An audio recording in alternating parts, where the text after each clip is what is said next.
കാതലിക്കേറ്റിൽ നിന്നും ഷിജോ കുര്യൻ ചേരുന്നു. ഷിജോ, ആൻമരിയുടെ ഉള്ളു പടക്കെയാണ്. അവിടെ കാതലിക്കേറ്റിലെ വിദ്യാർത്ഥികളുടെ ഉള്ളു ഒരു പടപ്പുണ്ടോ സ്വർണ്ണമൊക്കെ ഉപയോഗിക്കുന്നവർക്ക്? പക്ഷേ സ്വാഭാവികമായിട്ടും ഈ സ്വർണത്തിന് വില ഇങ്ങനെ കുതിച്ചു വരുമ്പോൾ വലിയ തരത്തിലുള്ള ആശങ്കയും ഒക്കെ എല്ലാവരിലും ഉണ്ടാകും. അത് പ്രത്യേകിച്ച് മുതിർന്ന ആളുകളിൽ അല്ലെങ്കിൽ പ്രായമായ ആളുകൾക്കൊക്കെയാണ് ഈ സ്വർണത്തിൻ്റെ വില ഇങ്ങനെ കൂടുമ്പോൾ എന്ത് ചെയ്യും, ഭാവിയിൽ മക്കൾക്ക് വേണ്ടി എന്തൊക്കെ കരുതി വെക്കും എന്നുള്ള ആശങ്ക അവർക്കാണുള്ളത്. പക്ഷേ അതൊരു യുവതലമുറയിലേക്ക് വരുമ്പോൾ ഇങ്ങനെ ഈ സ്വർണത്തിൻ്റെ വിലയൊക്കെ ഇങ്ങനെ കൂടുന്നത് അവരെ ബാധിക്കുന്നുണ്ടോ എന്നുള്ളത് ഒരു പ്രസക്തമായിട്ടുള്ള ചോദ്യമാണ്. ഞാനിപ്പോൾ നിൽക്കുന്നത് പത്തനംതിട്ട കാതലിക്കേറ്റ് കോളേജിലാണ്. ഇപ്പോൾ എനിക്കപ്പോൾ കുറേയധികം സുന്ദരികളായിട്ടുള്ള പെൺകുട്ടികളൊക്കെ ഉണ്ട്. അപ്പോൾ ഈ സ്വർണത്തിൻ്റെ വില ഇങ്ങനെ കൂടുകയാണ്. അപ്പോൾ അങ്ങോട്ട് ചോദിക്കാം, അപ്പോൾ ഈ സ്വർണ്ണമൊക്കെ ഉപയോഗിക്കുന്ന ആളാണോ? അത്യാവശ്യം സ്വർണ്ണത്തിന് വില കൂടുന്നതാണ്, ഭയങ്കരമായിട്ട് കൂടി. 1,600,000 രൂപയായി ഒരു പവന്. എന്താ തോന്നുന്നത്? ഭയങ്കര വില കൂടുതലല്ലേ, അതുകൊണ്ടൊന്നും താങ്ങാൻ പറ്റുന്ന ശേഷിയൊന്നും ഇല്ല. കുറയ്ക്കണം. ആര് കുറയ്ക്കണം? ആരാണോ കിട്ടുന്നത് അവർ കുറയ്ക്കണം. ആരാണോ സ്വർണ്ണത്തിന് വില കൂടുന്നത് അവർ കുറയ്ക്കണമെന്നാണ് ഒരു വിദഗ്ധ അഭിപ്രായം വന്നിരിക്കുന്നത്. അപ്പോൾ ഇവിടെ എന്താ ഈ സ്വർണ്ണത്തിന് വില കൂടുമ്പോഴുള്ള ഒരു അഭിപ്രായം? ഈ യൂത്ത് അല്ലെങ്കിൽ പുതിയ തലമുറ സ്വർണ്ണത്തിന് അത്ര ഭ്രമമുള്ള ആളുകളല്ല എന്ന് പറയുന്നു. അങ്ങനെയാണോ? യാഥാർത്ഥ്യമാണോ അത്?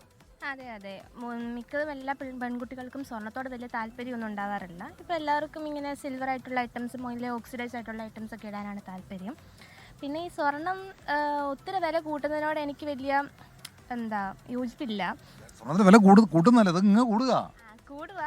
പക്ഷെ അതെന്തായാലും കുറയ്ക്കണം. കാരണം ഒത്തിരി അധികം പെൺകുട്ടികളുണ്ട്, അവരുടെ ഭാവി നോക്കണം. എല്ലാവർക്കും ഒരു കല്യാണത്തിലേക്ക് വരുമ്പോഴത്തേക്ക് എല്ലാവർക്കും സ്വർണം വാങ്ങിക്കണം തന്നെ ഇതില്ല. കാരണം അവരുടെ ഫിനാൻഷ്യൽ ഇഷ്യൂസൊക്കെ ഒത്തിരി ഉള്ളവരുണ്ടായിരിക്കാം. അതുകൊണ്ട് കുറേയൊക്കെ പൈസയുടെ വില, സ്വർണത്തിൻ്റെ വില കുറയ്ക്കണമെന്നാണ് എൻ്റെ ഒരു അഭിപ്രായം. ഈ രണ്ട് വിദഗ്ധ അഭിപ്രായങ്ങൾ അപ്പുറത്തേക്ക് മറ്റെന്തെങ്കിലും പുതിയ ഐഡിയ അല്ലെങ്കിൽ അഭിപ്രായ നിർദ്ദേശങ്ങളോ വല്ലതും ഉണ്ടോ?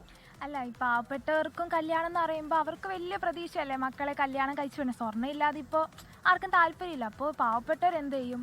മാസം 500 രൂപയൊക്കെ കിട്ടുന്നവർക്ക് ഇത്രയും വലിയത് എന്തായാലും താങ്ങാൻ പറ്റില്ല. പിന്നെ ഇപ്പോഴത്തെ തലമുറയ്ക്ക് സീറോ ഗോൾഡിനോടെ താല്പര്യം. അപ്പോൾ പിന്നെ വലിയ കുഴപ്പമില്ല. ഈ അഭിപ്രായം തന്നെയായിരിക്കും ഈ നിൽക്കുന്ന ബാക്കിയുള്ള ആളുകൾക്കും എന്നാണ് ഞാൻ മനസ്സിലാക്കുന്നത്. അങ്ങനെ സ്വർണ്ണത്തിന് വില കൂട്ടുന്നത് ആരാണോ അവർ കുറയ്ക്കണം എന്നുള്ളൊരു അഭിപ്രായമാണ് വന്നേക്കുന്നത്. പക്ഷേ ഇത് എവിടുന്നാണ് കൂടുന്നതെന്നുള്ളത് നമുക്ക് എത്ര ആലോചന മനസ്സിലാവുകയും ചെയ്യുന്നില്ല. ഓരോ ദിവസവും അങ്ങനെ കൂടി പോവുകയാണ്. അപ്പോൾ നേരത്തെ അന്താരാഷ്ട്ര കളികളാണ് ഇങ്ങനെ മുമ്പോട്ട് കയറി പോകണം. അതായത് കൂട്ടുന്നതല്ല, തനിയെ കൂടി പോകുന്നതാണ്, തനിയെ കുറയുന്നതുമാണ്. അപ്പോൾ എന്തായാലും ആ കുട്ടികൾ പറയുന്ന പാവങ്ങളുടെ കാര്യം എല്ലാവരും ഒരുപോലെ പറയുന്നുണ്ട്. നല്ല കാര്യം. കുട്ടികൾ ഈ പറയുന്ന കഷ്ടപ്പെടുന്ന മനുഷ്യരെ കൂടി ഓർക്കുന്നുണ്ടല്ലോ, അത് സന്തോഷം നൽകുന്നതാണ്. കയ്യിൽ ക്യാഷ് ഉള്ളവന്, കയ്യിൽ സ്വർണ്ണം ഉള്ളവന് സുരക്ഷിത നിക്ഷേപം എന്നൊക്കെ പറയാം. അത് വിൽക്കാം, പൈസ ഉണ്ടാക്കാം. അല്ലെങ്കിൽ ഒരുപാട് പൈസ ഉണ്ടെങ്കിൽ കുറച്ചുകൂടെ സ്വർണ്ണം മേടിച്ച് വെക്കാം, വില ഇനിയും കൂടുമല്ലോ. പക്ഷേ ഈ പൈസ ഇല്ലാത്തവന് സ്വർണ്ണം ഈ പറയുന്ന ഒരു കല്യാണത്തിന് ആവശ്യമൊക്കെ വരുമ്പോഴേക്കും കുറച്ച് സ്വർണ്ണം എടുത്തേ മതിയാവും എന്നുള്ള നിർബന്ധ സാമൂഹിക സാഹചര്യം ഉണ്ടല്ലോ. ആ സമയം വരുമ്പോഴത്തേക്ക് നേരത്തെ ആൻമരിയ പറയുന്ന പോലെ അവർക്കൊരു ഉള്ളു പടർക്കലാണ്. ലോകത്തെവിടെയായാലും ഏത് സമയത്തും 24 വാർത്തകളും ഓഗ്മെന്റഡ് റിയാലിറ്റി പാക്കേജുകളും എക്സ്പ്ലെയിനറുകളും വിശദമായി കാണാൻ ഞങ്ങളുടെ യൂട്യൂബ് ചാനൽ നിങ്ങൾക്ക് സബ്സ്ക്രൈബ് ചെയ്യാം.